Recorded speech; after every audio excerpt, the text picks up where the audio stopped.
Hindi raw pamumulitika ang rason ni Pangulong Bongbong Marcos kung bakit nais niyang tugisin ang mga dawit sa maanumalyang flood control projects. Giit ng Pangulo, hindi niya raw mapalampas ang lantarang korupsyon sa gobyerno. Para bigyan ng mukhang balita, Mobile Journal Julie Baiza. Hindi raw sapat na magbitiw lang sa pwesto ang mga sangkot sa maanumalyang government projects, sabi ni Pangulong Bongbong Marcos. That's not enough. That's not enough. I mean, very simple. A lousy flood control project that collapsed during the flood that killed a family. I mean, how can you live with that? I can't live with it, so I won't live with it. So I will keep pushing. Giit ni PBBM, hindi lang naman financial o economic damage ang idinulot ng mga tiwali, kundi naapektuhan maging ang buhay ng mga tao. Kaya ang dapat daw, sampahan sila ng matibay na kaso. But if you're going to bring them to court, you must have a very strong case. Look, anong mangyayari? Minadali natin. Hindi kompletong ebidensya natin. Malabo yung ebidensya natin. Pero pinilit natin. Natalo yung kaso. Can you imagine? I know. I think that would be much, much, much worse. Kung maaalala, nagbitiw sa pwesto sina Ako Bicol Party List Representative Zaldico at dating DPWH Secretary Manny Bonoan nang pumutok ang usapin ng anomalya sa flood control projects.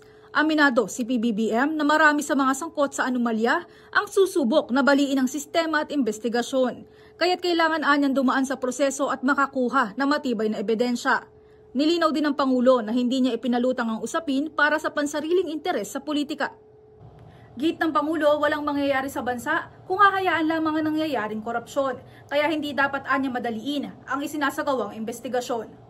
Mobile Journal Julie Baiza po, hatid ang mukha ng balita. Pag-usapan pa natin ang mga isyong sinagot ng palasyo kasama si Mobile Journal Julie Baiza. Julie, may nabanggit pa ba ang Pangulo na mga plano laban sa mga dawit sa maanumalyang flood control projects? Pops J, malinaw nga yung sinabi ni Pangulong Bongbong Marcos sa kanilang podcast na kailangan masampahan ng kaso yung talagang mga guilty sa flood control anomalies. Ang sabi ng Pangulo, marami raw kasi yung susubok talaga na madiskarel o maibaling, mailihis yung investigasyon, lalo na daw yung mga talagang sangkot dyan. Kaya ang kailangan daw bumuo ng matibay na kaso, mangalap na maraming ebidensya para matiyak na mapapanagot sila at hindi madidismiss yung kaso. Isa pa, Pops J, doon sa binanggit ng Pangulo, muli niyang binanggit yung pagbabalik nga ng power o kumpas sa mga local government unit. Iyan yung kailangan muna ng acceptance o kailangan aprobado muna ng lokal na pamahalaan yung mga government projects sa kanilang nasasakupang lugar bago maituloy o bago ma-declare na tapos na yan, Pops Shay. Kasi yun nga ang sinasabi ni PBBM, masinsin daw kasi yung pagbisita, yung pag-check ng mga local government unit at sila din yung nakakaalam nung pangangailangan at progress ng proyekto sa kanilang lugar. Kaya ang ikinagulat daw niya nung nawala na yung rule na yan. At ngayon, iyan nga yung sinasabi niyang kailangang maibalik para matiyak naman na nagagamit ng tama yung pondo para sa flood control.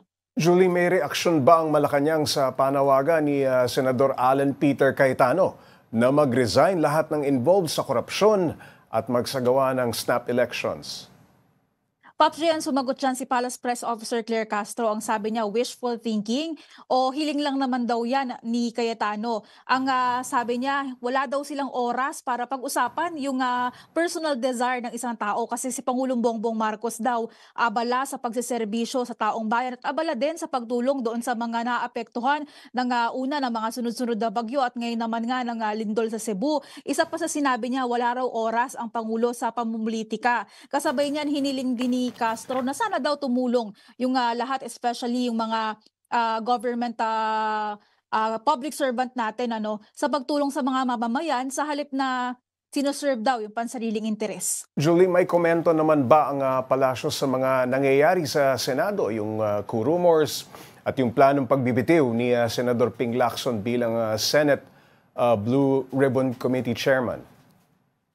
Pops J, sa mga oras na to, wala pang inilalabas na bagong statement ng palasyo tungkol sa mga development na ito dyan man sa Senado. So abangan natin kung ano pa yung ilalabas na pahayag ng palasyo. Kasi kanina hindi natin nakausap si Pangulong Bongbong Marcos, walang naging ambush interview doon sa dalawang event na napuntahan niya ngayong araw.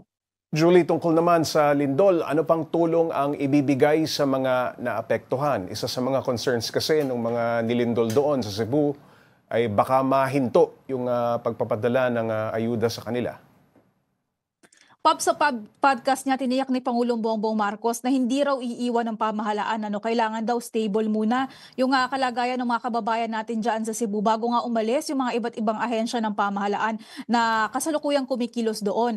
Unang ginagawa daw ngayon yung paglalatag or pagtatayo ng mga tent or tinatawag na tent city. Marami raw kasi Pops J doon sa mga residente takot nang bumalik sa kanilang tahanan sa ngayon dahil nga sa nararanasang aftershocks.